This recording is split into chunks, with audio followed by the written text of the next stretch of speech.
Quando a gente fala de narração, um dos aspectos mais importantes é o conceito de foco narrativo. O foco narrativo é a visão que o narrador tem sobre essa história. E o foco narrativo pode ser de primeira pessoa ou pode ser de terceira pessoa. No vídeo de hoje eu quero mostrar para vocês como é que o foco narrativo de primeira pessoa pode ser cobrado na sua próxima prova do Enem. Bom, em primeiro lugar, o que é o foco narrativo, né, em primeira pessoa? É quando esse narrador, ele tá na história, ele tá inserido nessa história de alguma maneira.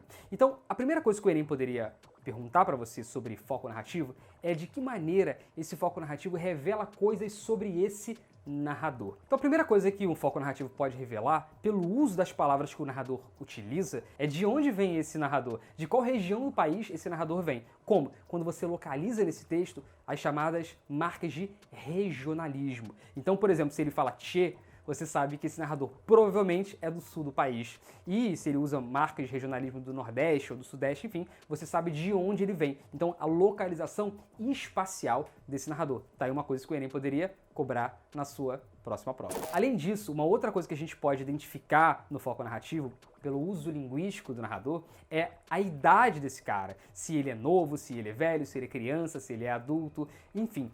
Como é que a gente identifica isso? Bom, primeiro pela presença de gírias. Então, se tem uma gíria muito contemporânea, é muito provável que esse narrador seja jovem. Agora, se essa é uma gíria da década de 60, de 70, você espera que esse narrador seja mais velho. Ainda sobre idade, a gente pode identificar nas sutilezas. Observem esse texto aqui do Oswald de Andrade, chamado Gare do Infinito. Gare é uma estação de trem, tá bom? Vamos dar uma olhadinha nesse texto aqui. Papai estava doente na cama, e vinha um carro e um homem, e o carro ficava esperando no jardim. Levaram-me para uma casa velha, que fazia doces, e nos mudamos para a sala do quintal, onde tinha uma figueira na janela. No desabar do jantar noturno, a voz toda preta de mamãe ia me buscar para a reza do anjo que carregou meu pai. Então vamos ver nesse texto marcas que revelam a idade, ou poderiam revelar a idade desse emissor. Vamos lá? Primeiro ele começa com papai. Bom, observa que ele não fala pai ou meu pai, ele fala papai, o que poderia ser um indício de uma linguagem infantil.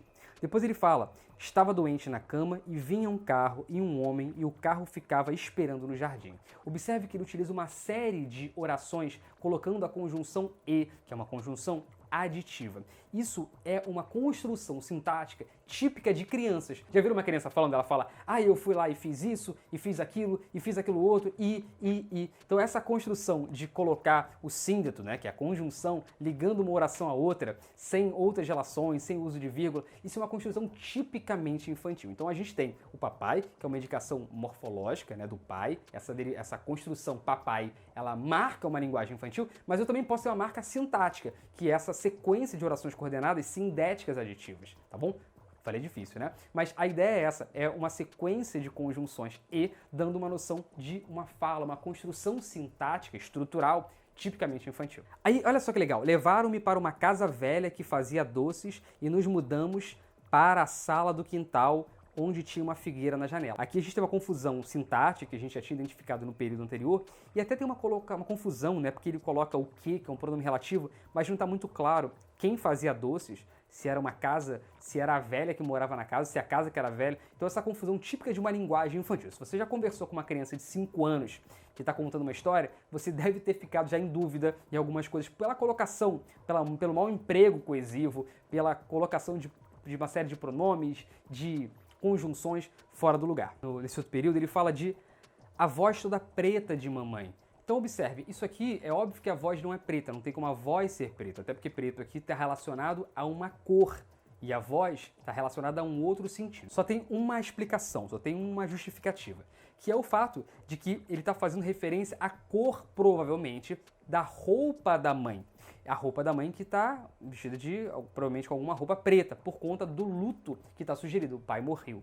Todo mundo consegue perceber isso. Então observem que essa mistura da cor com a voz é uma percepção, é como se ele estivesse relembrando, é uma memória. E na memória as coisas meio que se confundem, se misturam. Então isso também poderia indicar que ele está fazendo aqui uma lembrança, que ele está retomando a experiência dele de criança. Outras marcas que você pode identificar que o narrador ele é uma criança é uso de diminutivos, né? Então, falar papaizinho, bichinho, qualquer coisa que tenha diminutivo tende a estar associado a uma linguagem infantil. Sempre vai ser assim? Não. Mas isso, junto com outros indícios do texto, podem nos dizer que aquele narrador é uma criança. Agora, entendam o seguinte, não esqueçam disso. Uma coisa é o autor, outra coisa é o narrador. Veja, eu posso ter um autor adulto, já com uma idade avançada, mas aquele narrador, aquela voz no texto é uma criança.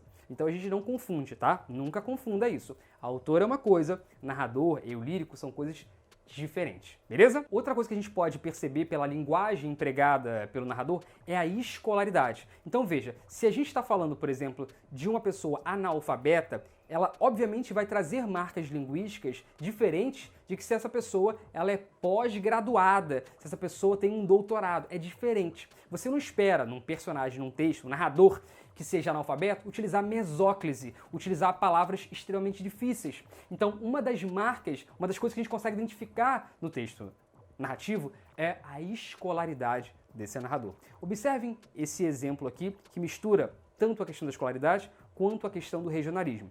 Essa canção chamada Asa Branca. Eu trouxe um fragmento para vocês. Vamos olhar. Por farta d'água, perdi meu gado, morreu de sede meu alazão.